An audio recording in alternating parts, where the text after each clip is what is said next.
Thank you, thank you. Appreciate that. On a Friday, love a little clapping. It's wonderful.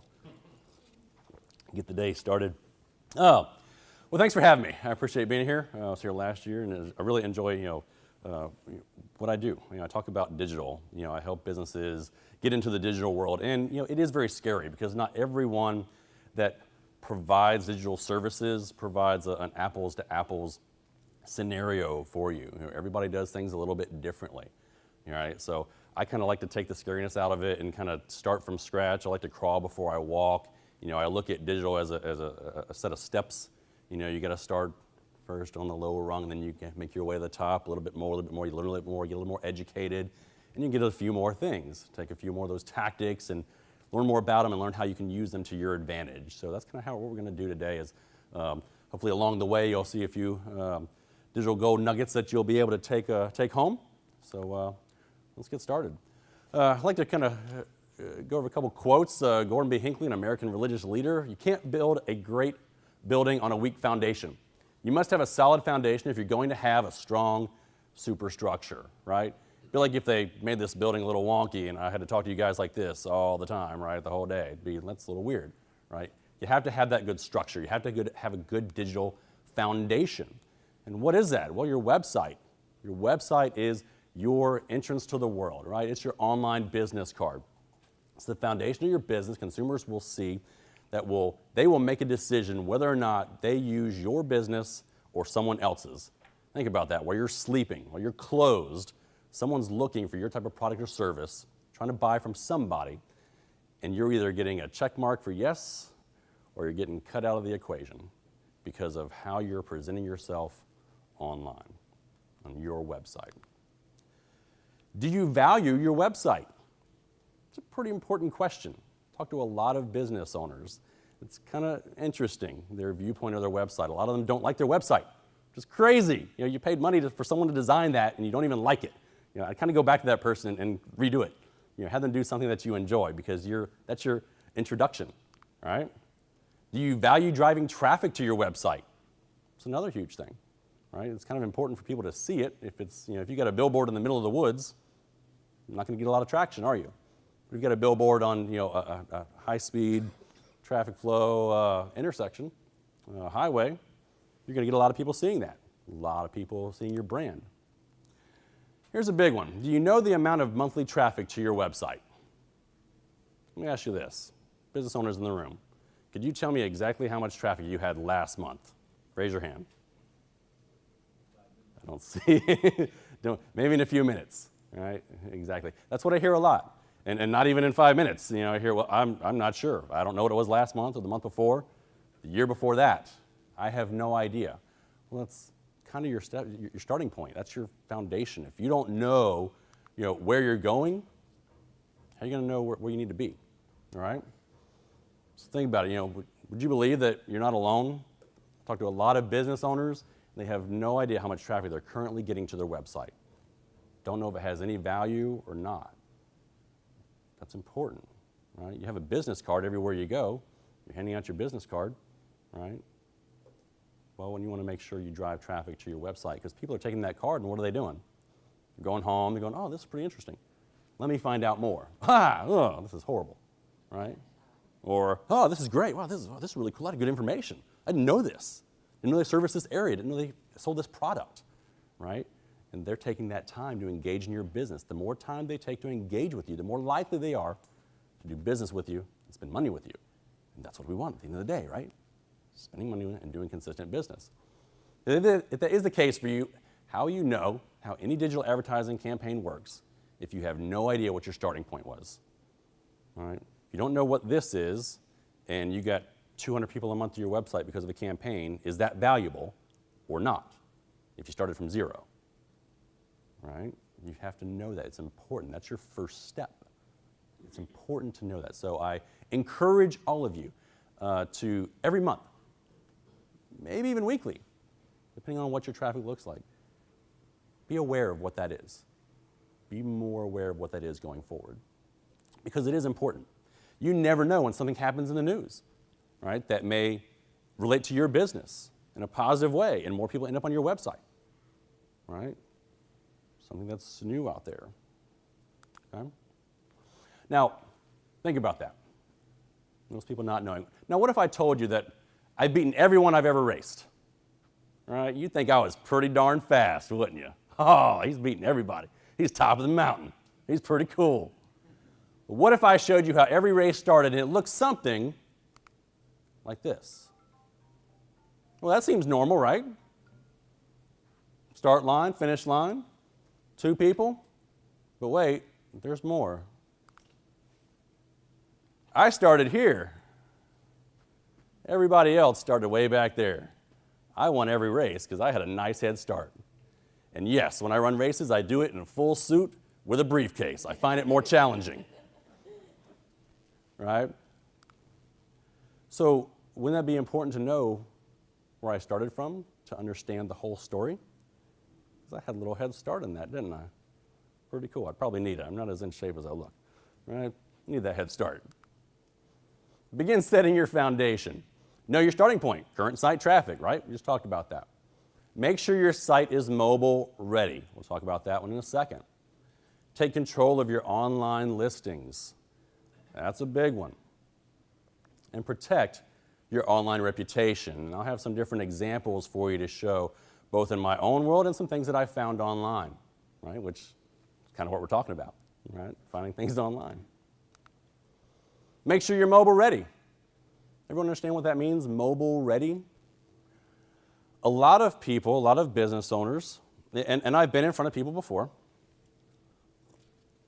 who said, well, if I grab my phone and I type in my URL, I can see my website. Absolutely, you sure can. But how do you see your website? If you still have to pinch and pull and drag it to be able to see what's actually there, people are getting annoyed with that nowadays. And you have 8 seconds or less to attract them to stay. And if they're doing all this to see it, they're gone because someone else is going to have a better design and they're going to spend more time. So you have to be mobile ready so that any device, whether they're on a desktop, laptop, various tablet sizes, all the phone different sizes out there. You got regular smartphones, they went smaller, then they went bigger. Now they're phablets, phone and tablet mix, huge old things, right? Over 70% of sites were viewed via mobile devices in 2017. Right? I think on our site, TampaBay.com, over 62% of the traffic was mobile. Right? So more and more people are on the go, checking out their news, sports scores, whatever it is they're looking for, checking their email, playing games, whatever that may be. These devices are wonderful because we do everything on them, right? Everything. We play games on them. They wake us up in the morning as an alarm clock. There are flashlights. So at Winter Jam a couple weeks ago, and everyone's chilling out with their flashlight, during little breaks, right? It's their phone, right? We use them for everything. So you have to be mobile ready so that it presents well because, again, you have less than 8 seconds to capture someone. And if you're not ready, they leave, you don't even know. You don't even know they were giving you a chance. The importance of keeping your online info updated. Online local listings, right? Your name, your address, your phone number, hours of operation, right? The different services you offer, where you offer them, the products you sell, the brand names you carry. All that is information people want to be able to find out, right? And they may end up on a directory of some kind, looking through a Google search, looking at yp.com, as super pages. I'll show you some different other ones out there. City Search, other major platforms, right? You have to make sure that your information is correct. So when people are searching for you, again, you're a competent player in the marketplace, all right? A business could be losing significant revenue if their local data is inaccurate, inconsistent, out of date, or all three. Let me give you a personal example. I was choosing someone different to get my taxes done a couple years back, right? Needed to find a professional. Set up an appointment with them, ready to give them my money, right? So they could provide a service for me. First time. Heading to my appointment. Well, what did I do? Did a quick Google search. There's directions. Click. There's the map. I'm driving, following those fantastic directions. And I get to this kind of business area, business park. I'm driving around, it says I'm there. And I'm driving around, I'm looking for signs, and no sign for them exists. I'm driving around, I'm looking, nothing. Where in the world are they? So naturally I call. Hi, yes, I am trying to find you, and I don't know exactly where your office is, which building you're in. Are you at such and such plaza? Yes, I am. Go back out of that plaza, take a right, go 1.5 miles, take another right into this plaza, and we're the second building. Now I'm frustrated because I'm late. That annoys me, right? I finally get there, walk in the door, and how am I greeted? That happens all the time. It happens all the time, and you haven't fixed it? Let me show you why. This is where it said you are. You're not there. That's really annoying. You should fix that. We need to talk, right? Because how many people may have just gone there, right, decided not to call or check out. They just want to see what the place looked like, couldn't find it. Said, find somebody else. How much business are they losing? Potentially a lot. A lot of people do taxes every year, right? Pretty much, yeah. So a lot of opportunity potentially lost. 91% of online search engine users select a business that is on page 1 of the search results. No one goes to page 2, that's where they hide the dead bodies. All right? Sorry, bad joke. But seriously though, most people will change their query before they go to page 2. So it's important to be found. Now, everyone, of course, wants to be on page 1, but you have to realize you have 3 map opportunities, right? You've got a few ad position opportunities for search engine marketing, then you have about 10 organic positions that are available. So if there's 35 of your type of business in a certain market, only 10 of you are going to get there organically, and only 3 on the quick map, right? So it's important, but these map features all go into the online listing information, right? So that's where that information is being pulled to show what your hours of operation are, where you're located, those different things, the type of services you provide, what your reviews look like. 76% of local mobile searchers visit a related store within a week. Think that's true? Seems high? Well, think about it. Think about it. You're doing a search for something. You're just trying to find some barbecue restaurant, something to do, place to go, miniature golf, whatever you're into, golf course, place to shop. Oh, that's cool. Yeah, here's a men's clothing store. Cool. Boom, there I go. On my way. I'm just looking to find somewhere to go to spend some money. All right. So mobile is becoming obviously very, very big. Again, we can't get away from that, and I'll show you some things later, some stats that are staggering, but maybe to some, but not really surprising as you see that growth and where things are growing. Here's some example online listings. This is Google, right? This is actually men's clothing. Obviously, you'd be searching for something like that. A couple options it gave me that are close to me. Ross Dress for Less. Shows a few of their reviews on there, kind of what they are, how close they are to me, phone number if I feel like calling, and when they open. J. Crew, Perry Ellis. So providing that information out there, the more robust information you're providing out there on these different listing platforms, the more likely you are to show up in a search when someone's looking for a specific product or service that you happen to provide. Make sense?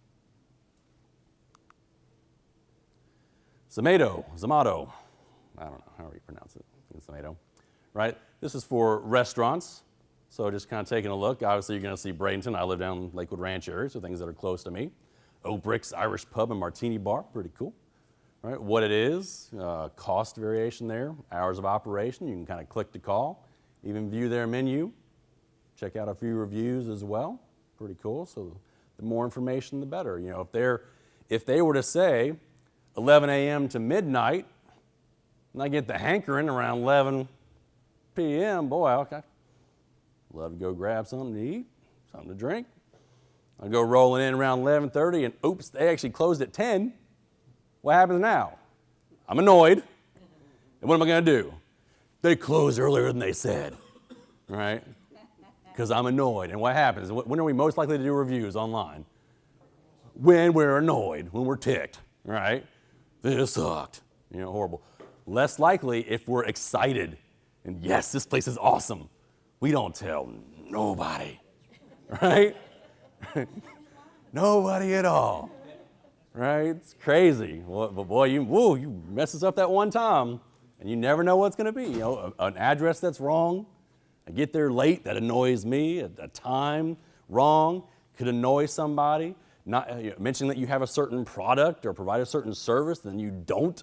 It's just all those things kind of wrap up into how annoyed you are with that business. Should we be annoyed? Do you go to that restaurant? What's that? Do you go to that restaurant? I have a while back, yeah. I was going to have you ask me a question, but I'll wait. Oh, gotcha. This one for Yawa, Robin Stuckey Furniture. This is furniture, Troyer's Heritage Furniture, Bahia Vista. Anyone ever heard of Yawa before? Anyone use it? Popular search? No? Nobody? Not one? Nothing? Okay, that's fine. And that's fine, actually. Most people have never heard of that whatsoever. Why is it important, though? What does it do? What does it provide you? It's one more place that there are people that search, that use it. Here's the thing, they don't necessarily know the name, but they searched for something, and they ended up on this directory, right? Looked for furniture, ended up in Yawa because they had some good information on that, and I'm using it. And it provides backlinks back to your website because now you're on another website that is listing and linking back to you, right? Creates value for your website. Make sense? So even though you've never heard of it, it's just one more place that you can be found, right? And because this site does have usage, probably more than most individual businesses, has some value in there because you're listed. So the benefits of minding your online listings, they ensure that consumers see accurate location information for a specific business. Covered it, I don't have to cover it again. It's important. Make sure, because that little pin drop, when you're looking at it, it's got to be in the right place, right? So I've actually set up some campaigns for that and put in the address, and the pin drop is in the wrong spot. I've got to pick it up and move it to the right place, right, in a program, because it's just, for whatever reason, it's assuming it's wrong, right? And if you leave it there, then you're going to drive right by the place, don't even know it exists. Oh, maybe they closed. Maybe they did. Maybe they didn't. Maybe they moved. Who knows? Promoting business location information on multiple sites, like we just talked about, creates value and relevance. Because now, instead of you being listed nowhere else, you're listed on 10 sites, or 20 sites, or 30, or 100 sites, right? They're all linking back to you. Allows for changes when you're minding it, when new information is necessary to add or update. Worked with several business owners who have moved their business, and they still have listings online for where they used to be. They're now in St. Pete, used to be in Tampa 5 years ago. 5 years ago. Still exists. Still out there. Not minding online listings very much. Really. I got a question. Yes. Mm-hmm. If you still have an older address, though, like in my situation, there is no other title agency in Holiday, Florida. But I'm still listed in Holiday, Florida, although now I'm in Trinity. Okay. I'm 2 minutes away from where my old building was. Okay. So people usually call me and say, hey, you're not here. I said, I'm right down the road, just like you're saying, and Yeah. I don't want to annoy them, but they would have never looked even far for To me find you? Yeah. if I wasn't in Holiday. Yeah. And that could be why, some things happen like that. Why you leave that information out there? Because, the biggest thing is if you move, but that phone number doesn't work anymore either. You didn't bring that phone number with you. Oh, yeah. See, that's what happens. The biggest thing that when I ran to the business that went to St. Pete, used to be in Tampa, that phone number doesn't work anymore. So they go there, they're not there. They call, beep, beep, beep, beep, beep, beep, it doesn't work, right? And then you're like, oh, wow, darn, they're out of business. got to go somewhere else. So that's a bad thing. In that situation, that's fine because they're used to you. You don't want to miss a customer base that knows of you somewhere. Right. So actually that information is kind of still relevant. Maybe not the address, but the phone number definitely. Right? And obviously they're finding it online. Right? So it has value. So you got to be aware of that. What changes have you made that still make sense and what doesn't that you need to get rid of to make sure they're not calling a number and going, I used to work with AT&T when they owned YP and all that, and you see how many people go out of business, or didn't go out of business, but they change a phone number. And they go, oh, people think I'm out of business. All the time, because that's it. You don't know. You're used to that call. Maybe now you have it in your phone. That's it. You don't even look for it. I know. Look, I got to find a new plumber. Darn, whatever that may be. Fill in the blank. Now, the importance of protecting your online reputation. That's pretty huge, right? An online review can either help or hurt your business, which makes it very important to know what consumers are saying about you. Also, knowing about posted reviews allows you the opportunity to respond to them because you know where they are. Business owners who are proactive in responding show consumers just how engaged they are with their business. Right? How many of you have reviews about your business online out there that you know about, that you've seen? Okay, few of you, cool. And that's good. And good reviews, bad reviews, if obviously you want good reviews, certainly, so a lot of people see that you're a good business. And you should respond to those. Thanks so much, I really appreciate you, saying that about our business, and mention some other things. Did you know we have a new product? Did you know we have this new service? Did you know we're servicing this area? Something else, a little marketing tip to everyone else who sees that review out there, right? Or a bad one. And we all know how bad ones exist. We just talked about it. Think about this. Oh, what's your name right here? Gary. Gary and I could go to the same exact restaurant. We could end up having the same exact waiter or waitress. Gary and I could end up ordering the same meal. Gary could absolutely love his experience there. And I could absolutely hate it. Oh man, the meal came out and it was cold. Oh, the waiter, waitress never came around. Forgot to fill up my drink. Whatever. Gary doesn't say anything. I go online, rip them apart, right? And that exists, that negative comment exists out there, but, does that mean that everyone else coming on is going to go, well, maybe Michael's just a jerk, right? Maybe that night, that waiter or waitress was having a bad day. Who knows? Whatever. So people will give you the benefit of the doubt. And if you respond to that to say, you know what, I'm very sorry. Please give me a call. I'm the owner, I'm the manager, I'm whatever. We want to make sure we do things right by you, right? That shows someone who sees a negative review to go, wow, they're really in touch with their business. This is great. Okay, yeah, I'll give them a chance. Maybe that was just one issue, isolated event. Now I'll partake in that business. Check them out, right? So good and bad, as long as you're engaging with them, that's the important thing, because think about it. People can change your business at a simple keystroke, good and bad. They can give you business or they can take it away. You won't even necessarily know about it. Give you an example. Let's see here. Before I get to that one. And I'll actually show a different example. Let me get to that first. 84% of consumers trust online reviews as much as personal recommendations from friends. Don't even know you, but I trust your review online. Now think about that. How'd that work 30 years ago, 20 years ago?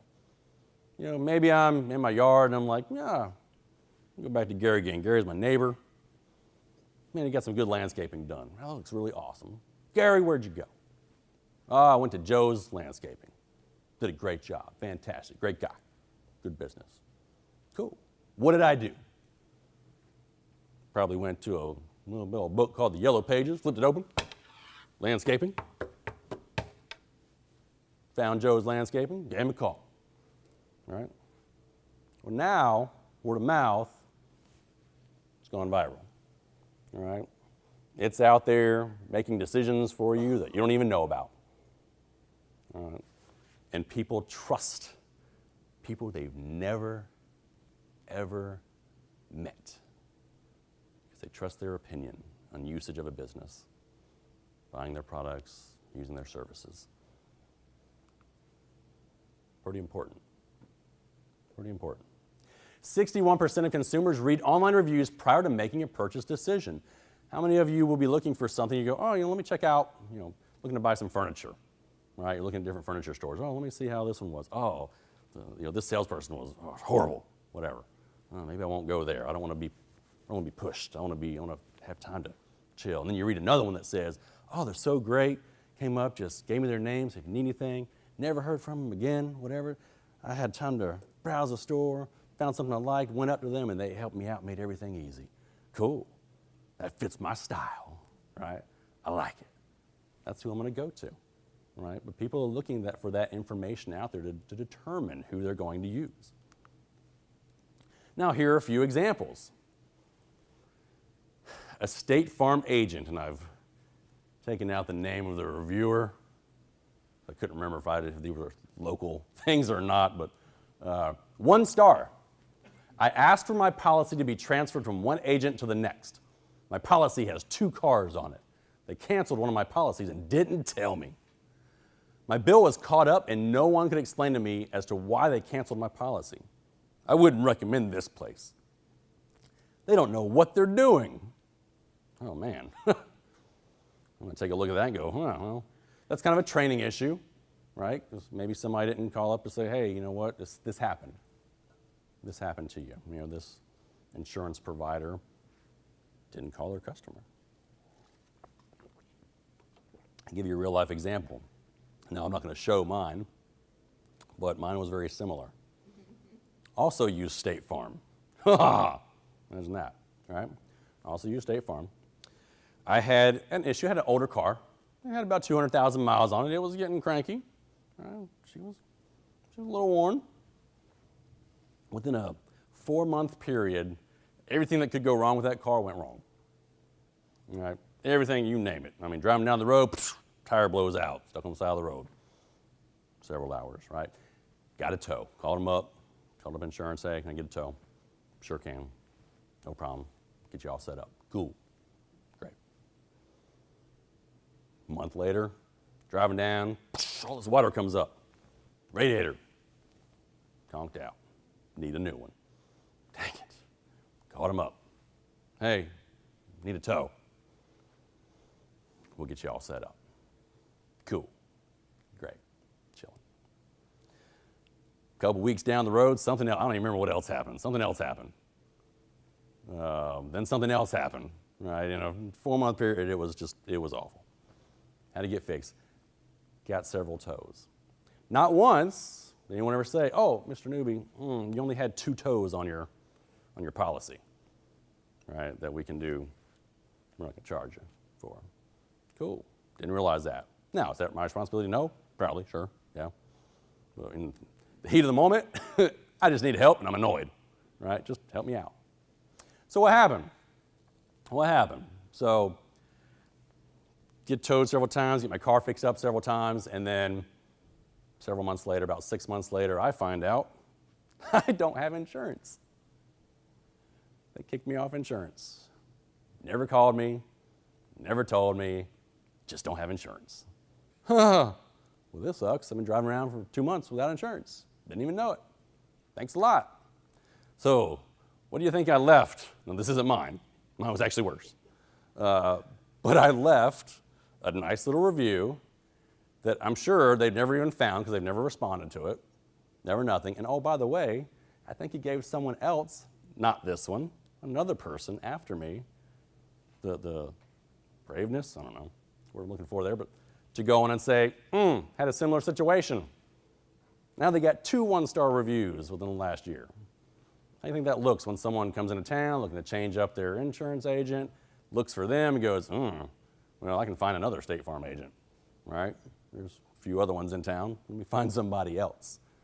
How much business are they losing? Here's a restaurant. Well, they got 2 stars. Formal dinner with 2 couples. Ordered and received apps, but dinner never came. After an hour of waiting, waiter admits he never put the dinner order in, which was nice to actually hear the truth. But when the bill came, it was full price, not one comp. Really? I still gave him a 15% tip because I love the restaurant and 0% is not my style. But not even a shrimp cocktail comp for wasting an hour plus of our time? Really? Right? This person's annoyed, right? Loves the restaurant, so they've been there before. They spent money there before, came in and did not have a good experience, right? So someone went on, they went online, made that review. You know what? It exists. It's now your responsibility to counteract that, and counteract that in a professional way. We'll be like, oh, sorry, yours sucked. You know, your experience was horrible. Don't do that, because that lets everybody else go, well, they're jerks, right? It sets up your reputation for everyone else who comes after. An air conditioning company, another 1-star, spent $1,100 to get my AC working properly. As soon as I went to use the AC, it still was not cooling. Called them back, and they wanted to charge more for another service call and an additional repair for the thing you didn't fix the first time you came out, right? How annoyed are people right there? Oh my gosh. Now maybe that's a customer service issue. Maybe the person who answered the phone doesn't realize that, hey, we've been out there and we don't charge to go back, and fix what we installed, right? We don't charge for that. We're going to take care of our customer.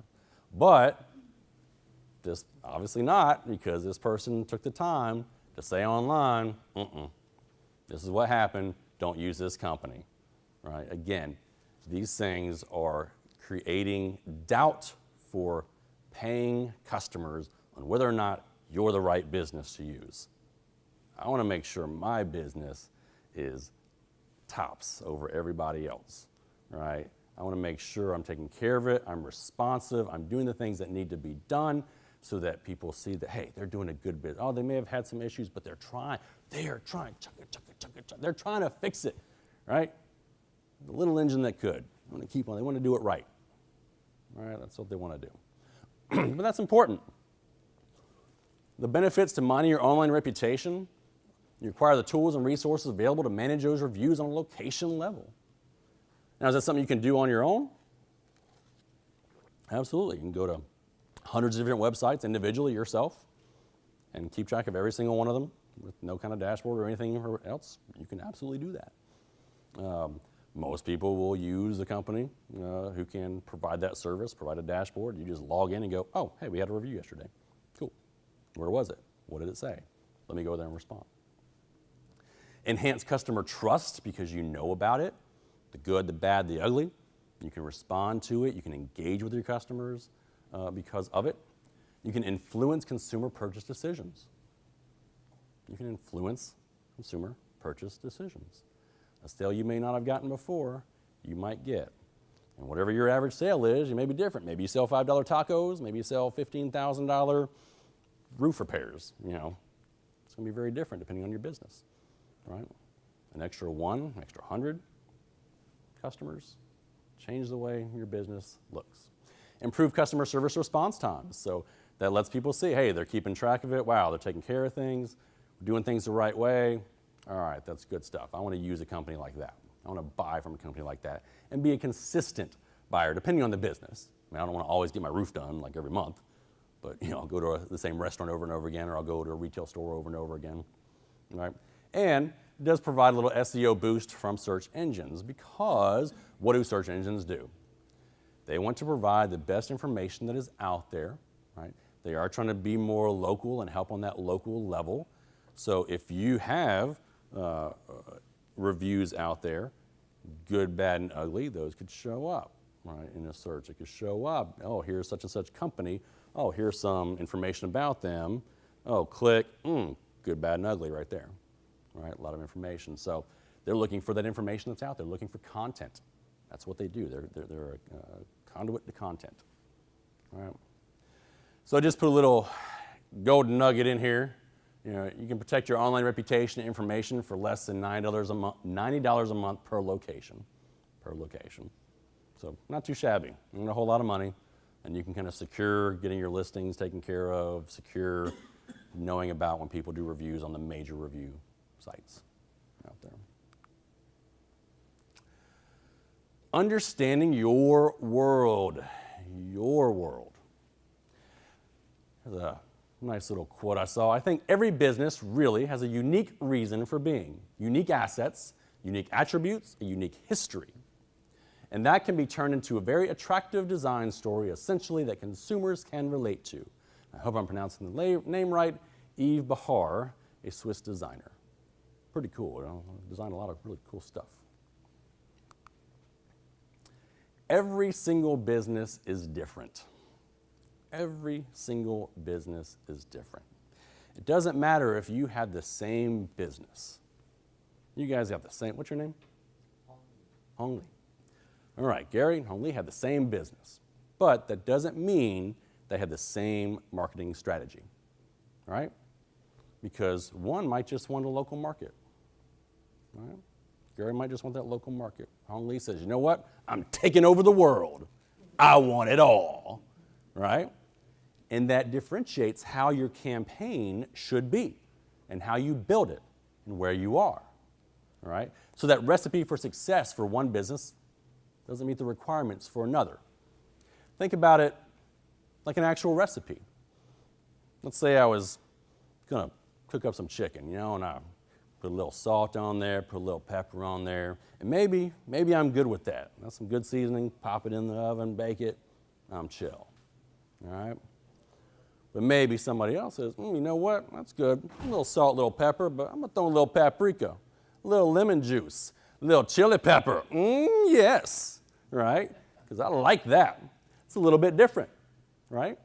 Two people enjoying the same kind of meal, but a little bit different in how we put it together, right? It's the same thing with your business.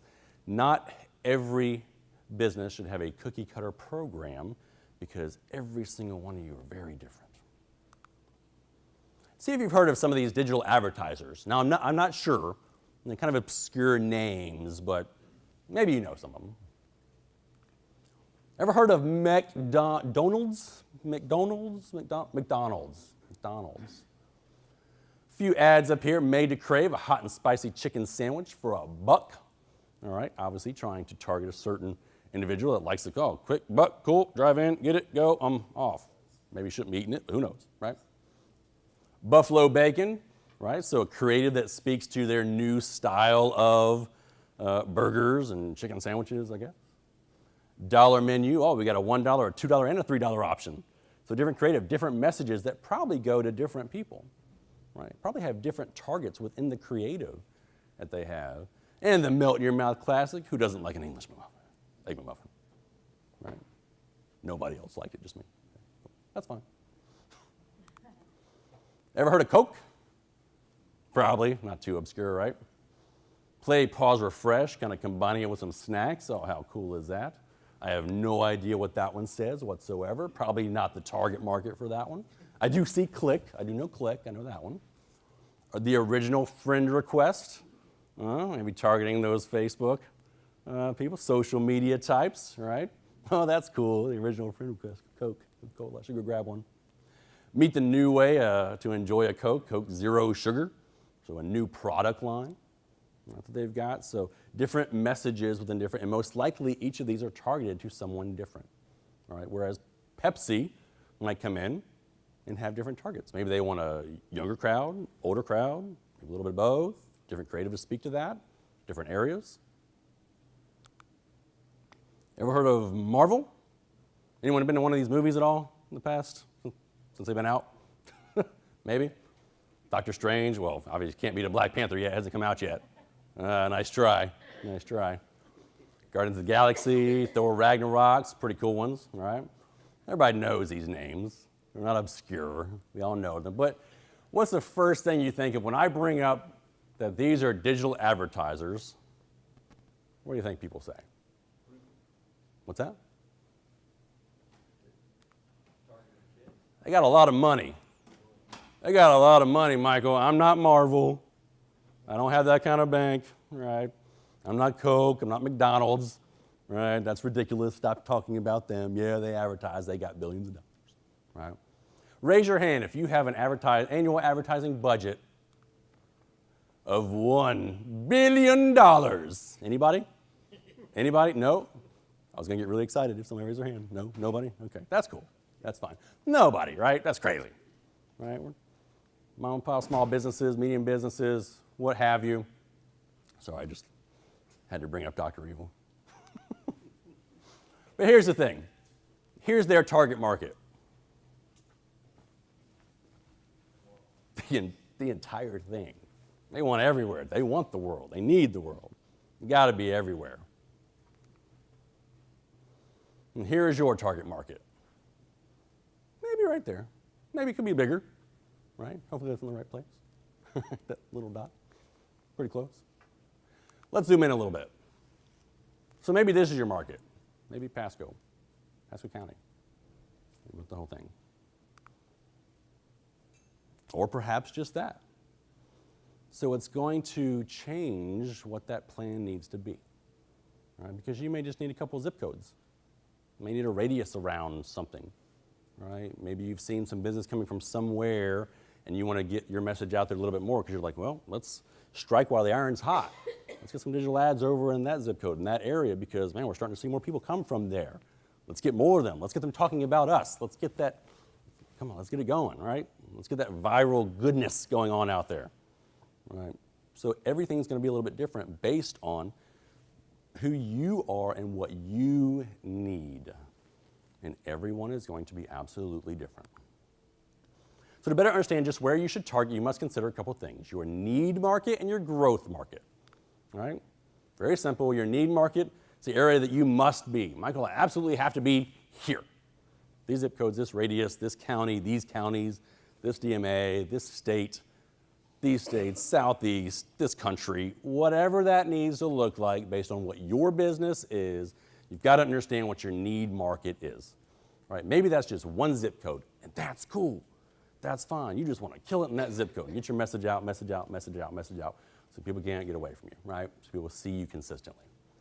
And then your growth market, and that's the area that you want to extend to when you're ready to grow, right? Or if you see, hey, I'm hitting this core market, and all of a sudden, wait a minute, like I just kind of mentioned, here, we're getting this zip code over here, we're getting some business from here. All right, let's add that to this market now.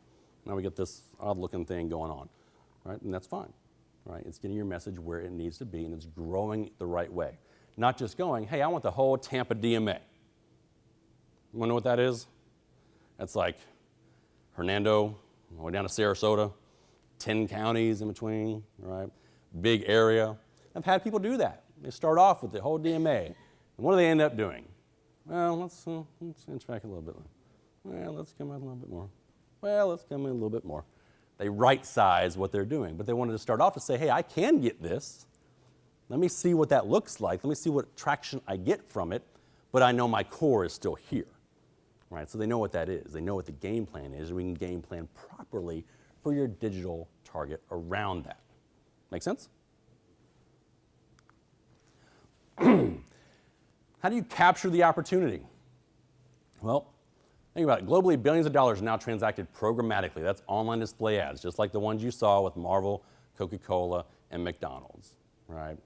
So those ads are all over the place. When we talk about mobile and your phone and people, 70% of people using their phones to do everything, to access the web, right? Isn't it kind of important to have a mobile strategy?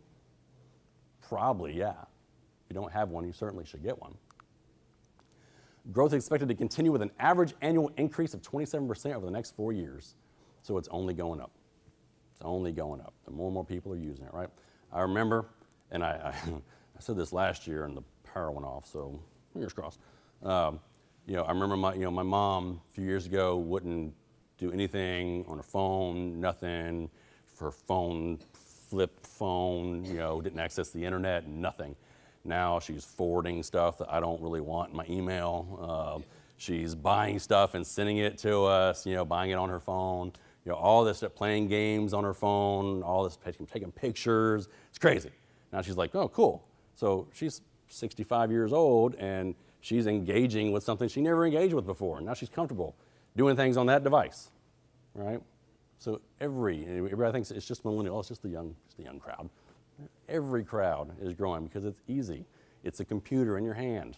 That's what it is. Real-time bidding sales for video advertisements have already risen dramatically since 2014. It's a lot. Video is huge, huge, huge, huge. right? We think about, television and how people skip through commercials, right? They DVR it and get rid of the stuff they don't want, or they walk away, or what have you. Well, video online has become huge now, right? Those same things. They see that ad, now they see a video. So it's information about you. It's video format is a way to spend more time with your business, 15 seconds or 30 seconds of time, right? And it doesn't have to be, go on YouTube, content, you're creating content. Hey, I'm Michael here at Mike's Auto Supply. We're having a great discount this weekend only. Cool, put it on your YouTube channel, right? Maybe, perhaps, Google will use that at some point. And somebody's looking for auto supply, and boom, there's Michael's Auto Supply, pops up, video. Sweet, that I did a year ago, right? Whatever that may be, it's just content. It's more content, right? So video is very huge. Programmatic advertising provides up to 79% lift in offline conversions. So think about this. Everyone always says, oh, Michael, you're talking about online display ads. I don't click on online display ads. Cool, neither do I. I'm the digital sales manager for the Tampa Bay Times. Don't click on ads. Why? I'll forget what I'm reading about.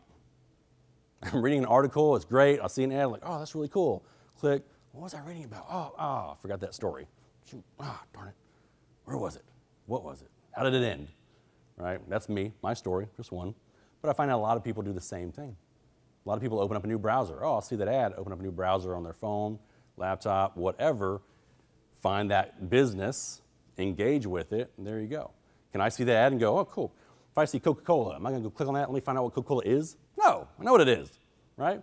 But when I'm at the store, I might be like, oh, and that Coke's looking good. I should get me a 6-pack of that. Sweet, right? May influence my decision. I remember one time I saw some Fruit Loops on there. Probably shouldn't buy it, probably too sugary. But guess what? I ended up in my cart that week. Box of Fruit Loops. Didn't click on the ad though, right? But it got my attention. It's something that was, interesting, and I needed a sugary fix, and there they were, right? But that's what it is. It's giving that opportunity to find you and come engage with you, not by buying something online on your website, but going, oh, cool, I'm gonna go there later. I'm gonna go shop for those shoes later at Gary's shoe store. Yeah, I got a shoe store. You're like, man, my business money's growing. Internet usage. Research. How often U.S. adults go online? Almost constantly, several times a day, about one time daily, less than daily, rarely or never. Daily, 73%. 73% of people go online daily. They're checking out something. Sports scores, news information, politics, whatever. Checking their email, whatever it is. Watching some videos on YouTube. Who knows? We're all different, right? Constantly engaging. Shouldn't you have a strategy for that? 36% of 18 to 29-year-olds report going online almost constantly. So that market now is used to it. And maybe they're not your buyer now. Maybe they're 18, 19, 20, whatever, depending on your business, isn't a buyer now. But at some point in time, they're going to fall into that bracket where they are. And if you're not branding yourself to them now, they're not going to know how they get information. They're not going to see you the way they get it. And you need to be where people are, right? Whether that's on this device, right?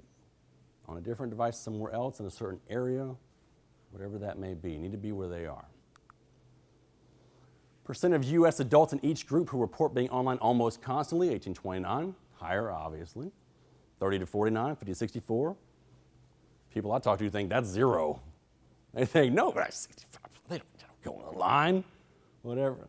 6%. Heck, in this market, they're actually the high growth percentage. Think about it. What do they do online? They connect on social media, check out the grandkids, right? See what the fam's doing. Ancestry.com, all right? I've seen that's been pretty huge, right? All these different things. They're getting comfortable, with everything that's going on out there because everything's at your fingertips. Average person now spends more time on their phone and laptop than sleeping. I know that's sad, but true.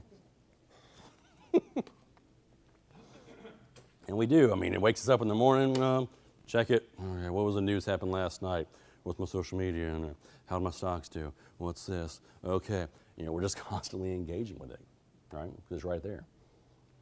Good, bad, and different. It's there. Shouldn't you be there too? Shouldn't your business be there? Average person spends 8 hours and 41 minutes on electronic devices a day. That's crazy. That is a little more than a third of your day on there. Again, 20, 30 years ago, it wasn't that way. It is now. They've integrated into our life, into our lifestyle. It's 20 minutes more than the average night of sleep. No, yeah, I don't sleep anywhere near 8, sadly. I wish I could. That'd be great. That'd be awesome. 4 out of 10 smartphone users check their phone in the night if it wakes them. Buzzes. Oh, I should check that. It might be well, not really. It's just an update to whatever. Darn it. I'm going to turn that down. Turn that notification off. Uh-huh.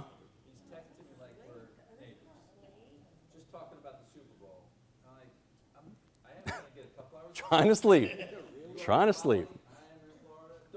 Mm-hmm. Have you heard of the Do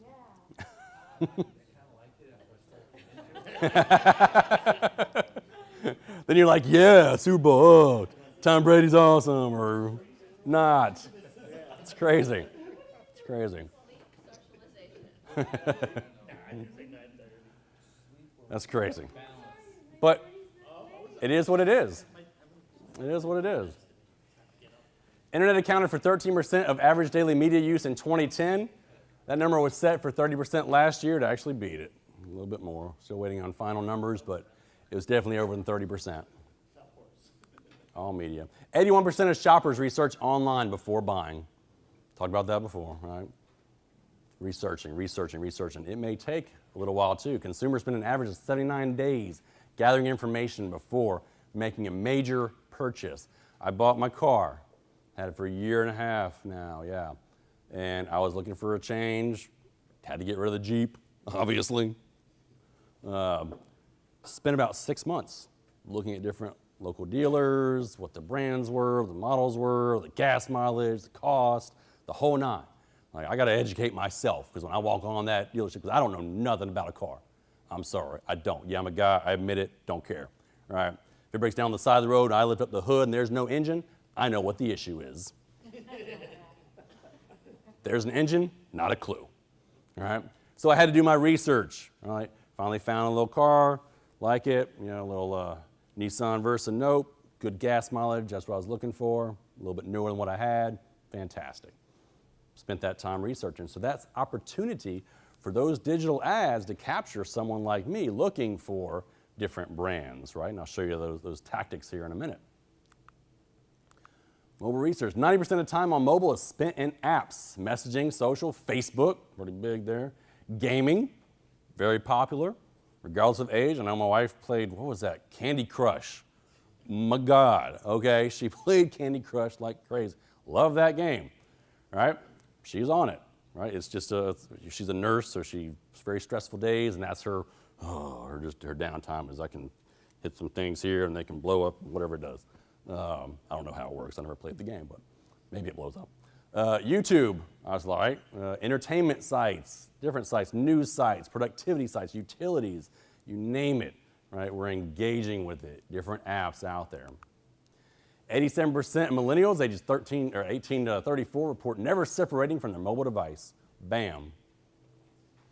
Right there. Walk around next time you go shopping anywhere, right? I mean, don't be weird about it, but I mean, notice that there's probably some form or fashion a phone sticking out of out of some pants, right? Always, it's right there. They don't stray from their devices. Got to be right there. This is my access to the world. Got to have it. Right. So it's important, do you have a mobile strategy for that group as they become your buyers? 66% of baby boomers say they access the internet on their smartphones more often than they used to. Duh, right? So again, that group who maybe was not so much anymore. Okay, cool. I trust it a little bit more. All right, son's doing it. Cool. All right, let me get on there. Let me check out some things. Oh, they're mentioning this. Oh, I can check out news and stuff online. Find things I like. Cool. Easy access to the world. Sounds pretty awesome. Capturing the opportunity. Again, people are 5 times more likely to abandon a task if the website isn't optimized for mobile use. Remember, that's what I said at the beginning. Got to be mobile ready. 5 times more likely to say, sorry, see ya, done. So how do you utilize different tactics? Like what did McDonald's do or Marvel to find people both worldwide, all over the place, and maybe even target people who were really into Marvel or Coca-Cola or McDonald's, right? So one thing you should be doing, absolutely should be doing, if you're not doing it, you should do it, should be site retargeting. Is everyone familiar with site retargeting? What that means? Got a few head nods, cool. All right. So what that means is someone goes to your website, they visit www.imcool.com, all right? Get to your website, they're checking you out, that's great. Over 90% of the people that get to your website one time don't ever come back. Because maybe you were in the 5 or 6 they were kind of judging you against, right? Depending on the type of business you are. All right, maybe you were in there. But if you're set up for site retargeting, now you can follow them around with those online display ads wherever they go because they visited your website. It's as easy as getting a pixel placed on your website. What is a pixel? A simple line of code. Little line of code, all right, that allows when someone comes to your website, drops that cookie, and oh hey, this guy's on his device, came here, I want to follow this device around. Let them know, I want to get them back. Because maybe they were here for a few minutes, and they're here for a few seconds, maybe they're judging me against a whole bunch of other people. I want to make sure I raise my hand up and say, hey, I'm here, I want your business, right? I want that. And if your competitors do it, and you don't, what happens? Well, you're not doing it, they're looking for 5 different people, depending on the business. And all of a sudden, 1 or 2 of those are like, oh, here I am again, here I am again, here I am again. Give you a little story. I've got 3 boys. My youngest is 15, and he had was it an Xbox? Which one is owned by Microsoft? Xbox? Xbox. He had an Xbox One. Well, his Xbox One connects to the internet, so he can play with his friends, right? We used to live in Tennessee. It's where most of his friends are. So he wants to reconnect with them and play games, right? Well, it wouldn't connect, wouldn't work. Dad, can you fix this for me? Sure, like I have a clue how to do that, right? Car, engine. So what did I do? Well, I called up GameStop. GameStop, do you guys fix any of these things? Nope. That's Microsoft. Take it over to the Microsoft store. We happen to have one in the mall near us. Went over to the Microsoft store. You guys do this? We can do that. We got to send it away for 2-3 weeks, whatever. It's not going to work. Not going to work. Darn. Okay. Well, what do? Well, I'm searching online, trying to find places that do that. And went on a couple different websites, and one of them stuck out because I was reading the news a couple days later. Boom, there's their ad within that article I'm reading. Okay, oh, cool, yep. Didn't think about it, wasn't going to do it.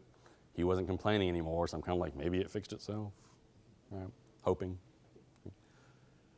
Came back again, Dad, still doesn't work. It's not fixed like I thought it was.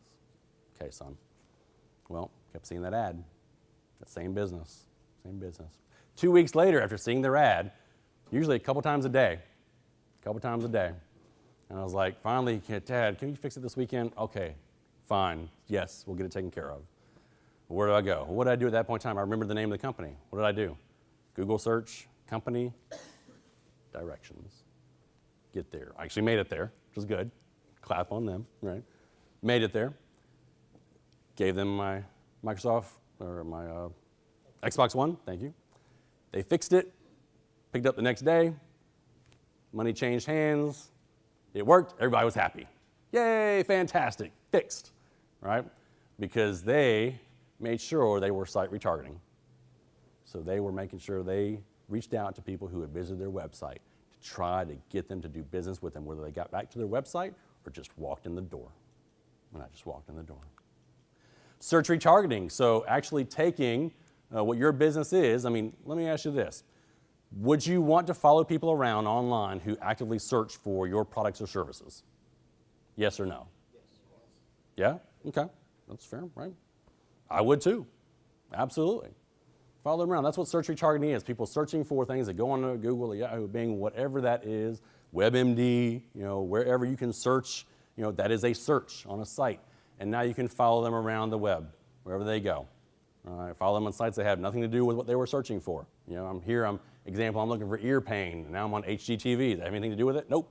But I searched for ear pain, and now maybe a hearing aid ad, right, follows me around, or something of that nature. Right? Or an audiologist, right, follows me around, whatever that needs to be. So that's taking those words and actually continuing, because we spend about 4 to 7 seconds doing a search. And then we're done. We've moved on, content, and that's it. We're done. So that may be all, but if you follow them around, now you have that opportunity. Oh, looking for how to fix the game system. Well, let's follow this dude around. We're gonna get some money from him at some point in time. Cool, right? And it worked. Contextual is taking that same thing. I kind of used ear pain because I think my wife is having some hearing problems because she never hears what I say. It's really weird. Maybe that's on purpose. But selective hearing, yes, exactly. So doing those searches, and now within your ad shows up and connects with content. So now I end up on WebMD because I'm looking at hearing pain, and now we're trying to connect those two dots. Oh, I'm looking at hearing pain. Oh, here's a local doctor that does that. Right, provides a free testing or something like that, whatever that needs to be. So another way to do that. Geofencing, for any of y'all who came last year, we talked about that a little bit. Very important. Everybody familiar with geofencing at all? Okay, some of you head nods, okay, just in case everybody's not. Geofencing will be taking that area that is your area and putting that in a different place. Well, what does that mean? Well, if what do we say? You own a shoe store? Gary's shoe store. You don't, obviously, but you got a shoe store. Well, what would you geofence? Every other shoe store that's near you, right? Because I don't shop for shoes at Mike's shoe store, right? Well, I want to reach people who are in there because they're looking to spend money on shoes, and I want to have them come to my place, right? So you geofence your competitors, right? Or you geofence where big events are happening, or you geofence certain communities, or you geofence whatever that needs to be for your business, right? Auto dealers do it to other auto dealers. Attorneys do it in emergency room parking lots, right? They don't have to chase the ambulance anymore. They can just reach them as hey, you may want to sue somebody because you're at the ER, right? Whatever that may be. So another tactic for you to use, take this away as another nugget, the different options that you can utilize that are at your disposal to reach people where they are. It's just reaching people where they are and how people are searching and behaving online. It's another way to get your message in front of people in a targeted manner. And don't forget social media. And let me ask you, let me implore you to be social on social media. It's cool to respond to people. Someone comes on your page and says, man, you guys are awesome. Say thank you. I appreciate that. So many times, we'll do campaigns or we'll see, our customers posting on their page, what have you, and people are responding and they're not saying anything. What hours are you guys open? Nothing.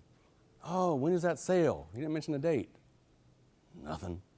Pay attention to your social.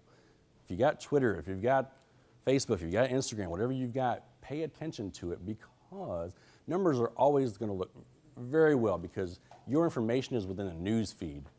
It's within a news feed of people's friends and family and stuff that they like and think is cool, and then there's your ad right there. So it's an opportunity for you to say, hey, I'm feeling good, looking at my friends. Oh, yeah, maybe I'll go to this event. Maybe I'll buy from this store. Maybe I'll engage with them. Numbers are always pretty good. Another way to capture an opportunity.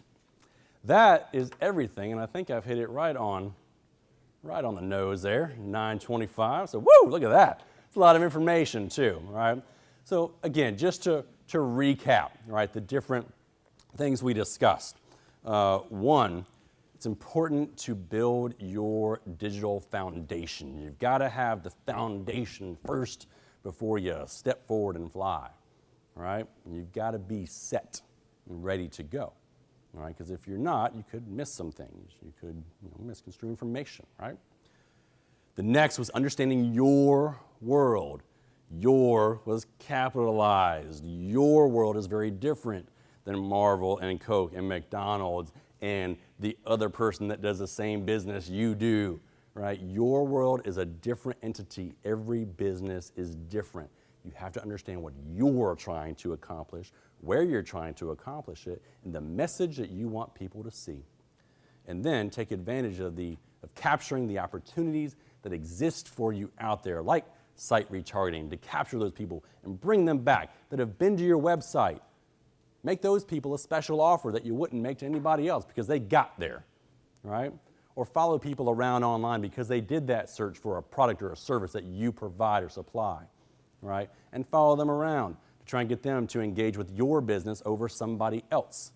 Be social with social media, right? Get your message out there and respond to people to let them know what's going on, how you feel, and you want that business because you're going to do a great job at it because you're great business owners. Thank you for your time. I appreciate it greatly. I love coming here.